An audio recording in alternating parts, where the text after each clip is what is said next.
نااہلی، غیر ذمہ داری یا بد انتظامی؟ پیمز اسپتال میں آگ کیسے لگی؟ 39 گھنٹے بعد بھی پتہ نہ چلا کس کی غفلت تھی؟ عملہ نرسری میں تھا یا نہیں؟ تمام سوال اب جواب طلب۔ سانحہ پیمز کی انکوائری کمیٹی نے پیمز میں ایگزیکٹو ڈائریکٹر سمیت 30 ملازمین کے بیانات ریکارڈ کر لیے۔ سی سی ٹی وی فوٹیجز کا بھی جائزہ لیا گیا۔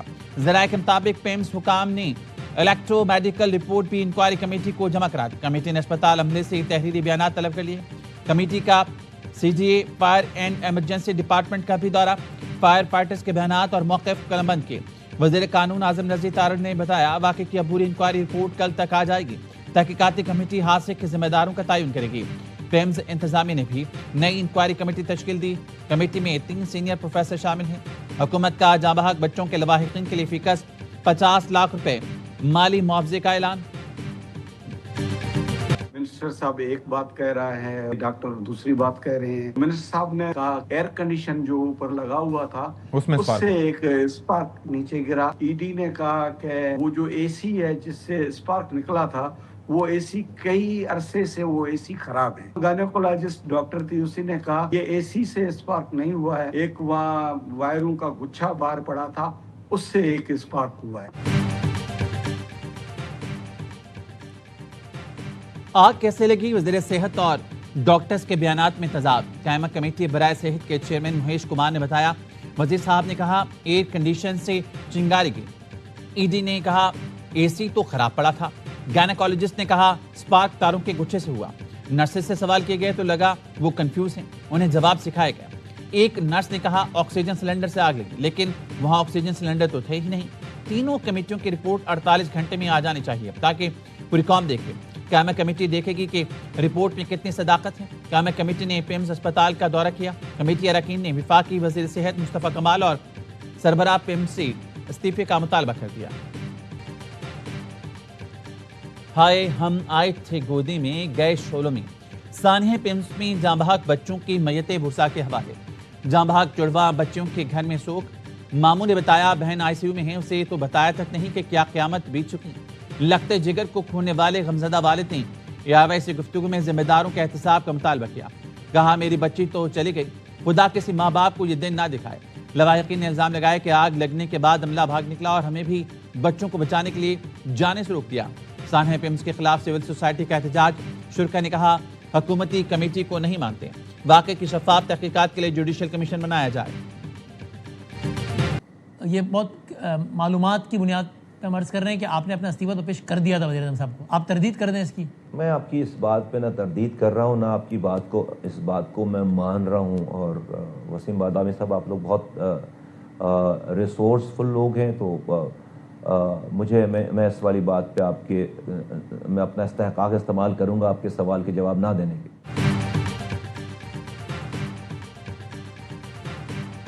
وزیر اعظم کو استعفیٰ دیا یا نہیں، تصدیق یا تردید نہیں کروں گا۔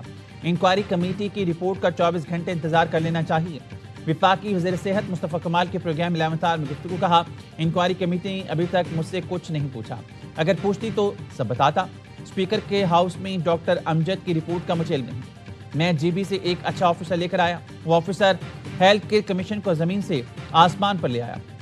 IHRA بورڈ کو اس آفیسر کا کام پسند نہیں آیا اور 15 دن پہلے اسے ہٹا دیا گیا۔ IHRA بورڈ کا کام بابوں سے بھی آگے کا ہے۔ یہ بات درست نہیں کہ اسلام آباد میں کسی اسپتال کے پاس لائسنس نہیں۔ اسلام آباد میں صحت کے شعبے میں خرابیوں کی 2 ہفتے پہلے نشاندہی کی گئی تھی۔ قومی اسمبلی صحت کی ذیلی کمیٹی کے کنوینر ڈاکٹر امجد نے 2 ہفتے پہلے وزیر اعظم کو خط لکھا تھا، جس میں اسلام آباد کے اسپتالوں اور بنیادی صحت کے مراکز پر سوالات اٹھائے گئے تھے۔ ڈاکٹر امجد کا کہنا ہے 1 سال پہلے اسپتالوں کے غیر معیاری ہونے کی رپورٹ بنائی تھی، جو آج تک قومی اسمبلی اجلاس میں پیش نہ ہو سکی۔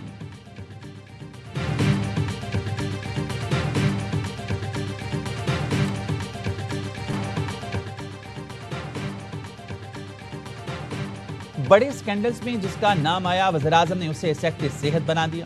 کیپٹن ریٹائرڈ محمد محمود 2015 میں نندی پور پلانٹ میں بے ضابطگیوں پر این ڈی کے عہدے سے ہٹائے گئے۔ 2023 میں سرپلس گندم کی امپورٹ نے کسانوں کو ہلا کر رکھ دیا۔ محمد محمود سیکٹری فوڈ سیکیورٹی تھے، موصوف نے یہاں بھی معطلی کا تاج سر پر سجایا۔ 2024 میں سیکٹری آئی ٹی کے عہدے سے برطرف کیے گئے۔ نادہندہ کمپنیز کو غیر قانونی مالی فائدہ پہنچانے کا الزام تھا۔ 2021 میں رنگ روڈ اسکینڈل میں بطور کمشنر راولپنڈی گرفتار ہوئے۔ رنگ روڈ کیس کی نیب میں تحقیقات آج بھی جاری۔ وزیر اعظم نے پیمز واقعے کے بعد انہیں سیکٹری صحت بنا دیا۔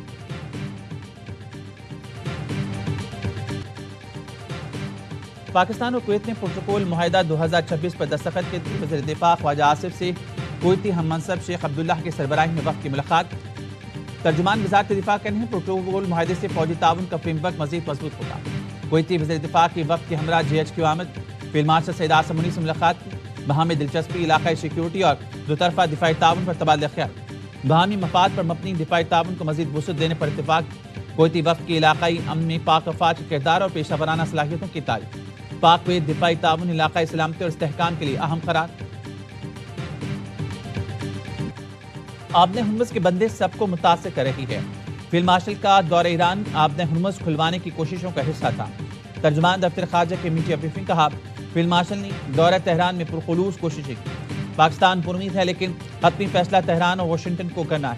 پاک ایران تجارت جاری ہے۔ پاکستان ایران کے خلاف یک طرفہ پابندیوں پر عمل کا پابند نہیں۔ افغان طالبان کو زبانی دعووں کے بجائے عملی اقدامات کرنا ہوں گے۔ پاکستان ریاستی سطح پر دارجاتی میکانزم بنانے کے لیے تیار ہے۔ پاکستان نے عبوری افغان حکومت کے وزیر دفاع کی جانب سے دو طرفہ میکانزم کے قیام کی تجویز نوٹ کی۔ قطری وزیر اعظم کی تہران میں ایرانی صدر سے ملاقات۔ خطے کی صورتحال مذاکرات کی بحالی کے لیے سازگار حالات پیدا کرنے پر بات چیت۔ صدر مسعود پزشکیان نے کہا قطر، پاکستان اور عمان کی امن کوششیں قابل قدر ہیں۔ ایران اور قطر تلخ واقعات پیچھے چھوڑ کر دوبارہ باہمی تعاون شروع کر سکتے ہیں۔ ایران اپنے قانونی حقوق سے بڑھ کر کچھ نہیں مانگ رہا، دباؤ اور دھمکیوں کے سامنے نہیں جھکیں گے۔ شیخ محمد بن عبد الرحمن الثانی کی اسپیکر باقر غالباف سے ملاقات۔ سفارتی عمل دوبارہ شروع کرنے پر زور۔ قطری وزیر اعظم ایرانی وزیر خارجہ عباس عراقچی سے بھی ملے۔ علاقائی سلامتی اور استحکام پر گفتگو ہوئی۔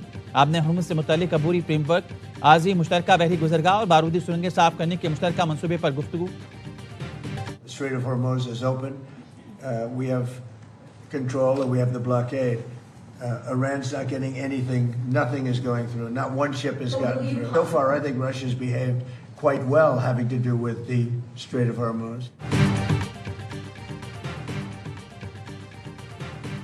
امریکی صدر کا ایران کے ساتھ کاروبار کرنے والے ممالک کو سزا دینے کا اعلان۔ کہتے ہیں ایران سے مذاکرات یا ملاقات کا خواہاں نہیں۔ آبِ ہرمز کے معاملے پر روس نے کافی اچھا رویہ اپنایا۔ ٹرمپ کا ایران سے کاروبار کرنے والے چینی بینکوں پر پابندیوں کا اندیا۔ کشمیر کے نئے وزیر اعظم کا انتخاب آج ہوگا۔ افتخار گیلانی کو قائد ایوان نامزد کرنے پر مسلم لیگ نون میں اختلافات۔ صدر نون لیگ آزاد کشمیر شاہ غلام قادر کا قائد ایوان کے انتخاب میں شرکت نہ کرنے کا فیصلہ۔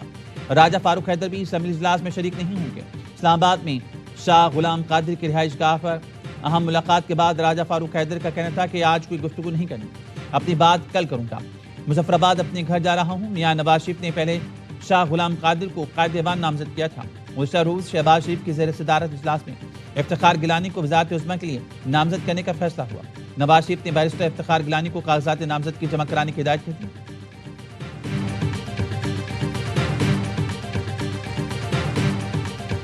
آزاد کشمیر میں جو پرائم منسٹر کا انتخاب ہوا اس پہ بڑا کرٹیسائز ہو رہا ہے کہ ایک اس شخص کو بنایا جو اپنی سیٹ ہار گئے۔ میں تو قانون کا طالب علم ہوں، اگر مجھ سے پوچھیں گے تو میرا جواب یہ ہے کہ اگر آزاد کشمیر کا آئین اور قانون اس چیز کو منع نہیں کرتا تو اس میں کوئی کسی قسم کی قباحت نہیں ہے۔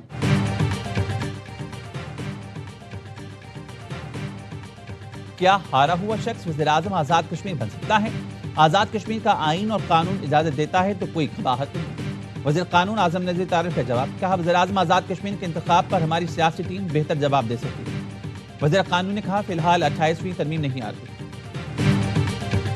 پیپلز پارٹی کا سندھ کی تقسیم نہ ہونے دینے کی قرارداد اسمبلی میں لانے کا فیصلہ۔ چیئرمین بلاول بھٹو کی ہدایت پر سندھ اسمبلی سے قرارداد منظور کرائی جائے گی۔ ذرائع کا کہنا ہے سندھ اسمبلی کے آج کے اجلاس سے پہلے پیپلز پارٹی پارلیمانی پارٹی کا اجلاس ہوگا۔ پیپلز پارٹی کے تمام اراکین اسمبلی کو پارلیمانی پارٹی اجلاس میں شرکت کی ہدایت۔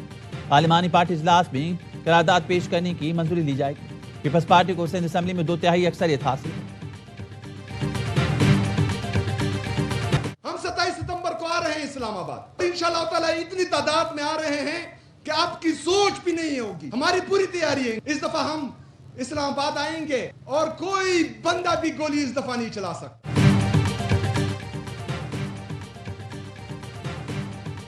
اتنی بڑی تعداد میں اسلام آباد آئیں گے کہ کوئی گولی نہیں چلا سکے گا۔ 27 ستمبر کی تیاری کا آپ سوچ بھی نہیں سکتے۔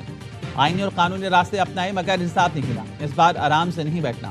وزیر اعلیٰ خیبر پختونخوا سہیل آفریدی کا کہنا ہے پاکستان کا نوجوان سڑکوں پر نکل آئے تو سر چھپانے کی جگہ نہیں ملے گی۔ نوجوان اپنا غصہ اس لیے اشرافیہ پر نکالیں گے۔ 27 ستمبر پاکستان کے ایک نئے دور کا آغاز ہوگا۔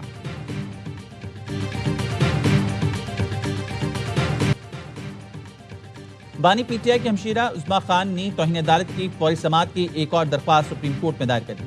استدعا کی بانی پی ٹی آئی کی صحت بگڑ رہی ہے، سپریم کورٹ کے حکم کی عدولی کر کے بانی کو پیمز اسپتال لے جائے گا۔ بانی پی ٹی آئی کو طبی معائنے اور علاج کے لیے شفا انٹرنیشنل اسپتال منتقل کیا جائے۔ عدالت کے 18 اگست کے حکم پر فوری اور مکمل عمل درآمد یقین بنایا جائے۔ رجسٹرار آفس نے فوری سماعت کی پہلی درخواست مسترد کر دی۔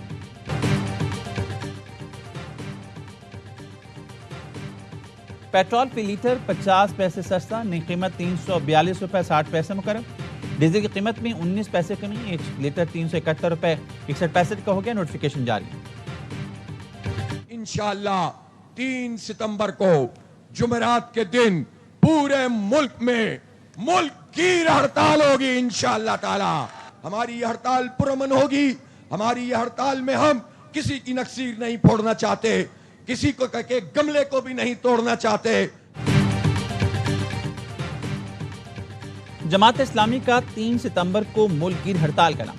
امیر جماعت اسلامی حافظ نعیم الرحمان کہتے ہیں ہڑتال پرامن ہوگی، گملہ بھی نہیں ٹوٹے گا۔ نوجوان جانتے ہیں کہ ہڑتال کیسے کی جاتی ہے۔ لوگ پیٹرولیم مصنوعات کی قیمتیں کم کروانے نکلے ہیں، تاجروں کے پاس جائیں گے، انہیں قائل کریں گے۔ خود تاجروں سے ملاقاتیں کروں گا۔ راولپنڈی میں 30 اگست کو عظیم الشان جلسہ ہوگا۔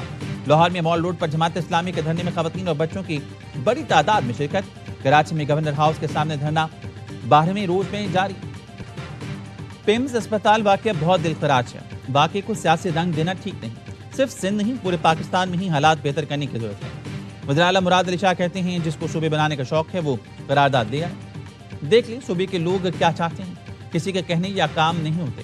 صوبے کی عوام فیصلہ کریں گے، کوئی دو رائے نہیں۔ ہمارے اداروں کو مزید بہتر ہونے کی ضرورت ہے۔ بلدیاتی نظام کو مضبوط بنانا پیپلز پارٹی کا ہی منشور ہے۔ دوسرے صوبوں کو بھی بلدیاتی ادارے قائم کر کے مستحکم کرنا چاہیے۔ میر رضا کیس میں جوڈیشل کمیشن کارروائی کا آغاز، فریقین کو نوٹسز جاری کر دیے گئے۔ جوڈیشل کمیشن نے میر رضا کے اہل خانہ کو آج طلب کر لیا۔ وکیل جبران ناصر اور فوکل پرسن حکومت سندھ کو بھی نوٹس جاری۔ جوڈیشل کمیشن کے قواعد کے مطابق کارروائی 30 روز میں ہوگی۔ جوڈیشل کمیشن ہائی کورٹ کے جج جسٹس عمر سیال پر مشتمل ہے۔ کچوڑی میں کارروائی، 4 دہشت گرد ہلاک کر دیے، 3 کلاشن کو پستول، دستے بم، 7 میگزین اور کارتوس برآمد۔ 1 ہلاک دہشت گرد سید ولی ننگرہار کا رہائشی تھا۔ افغان مہاجر کارڈ بھی برآمد۔ سی ٹی ڈی کا کہنا ہے سید ولی افغانستان سے آنے والے 3 خودکش حملہ میں سے ایک ہو سکتا ہے۔ ہلاک دہشت گرد کا تعلق فتنہ خوارج جمروز گروپ سے ہے۔ نیپال اور تبت میں سیلاب اور لینڈ سلائیڈنگ سے تباہی، ہلاک افراد کی تعداد 390 سے زائد ہوگی۔ ہلاکتوں میں اضافے کا خدشہ، 300 سے زائد غیر ملکیوں سمیت 1000 سے زائد افراد لاپتہ۔ نیپالی حکام کے مطابق دشوار پہاڑی علاقوں اور خراب موسم کے باعث امدادی کارروائیوں میں مشکلات کا سامنا ہے۔ ریسکیو آپریشن میں 3000 سے زائد اہلکار حصہ لے رہے ہیں۔ انگلینڈ ٹیسٹ کے دوران بانی پی ٹی آئی کے بیٹوں کے انٹرویو پر پی سی بی کا احتجاج۔ غیر ملکی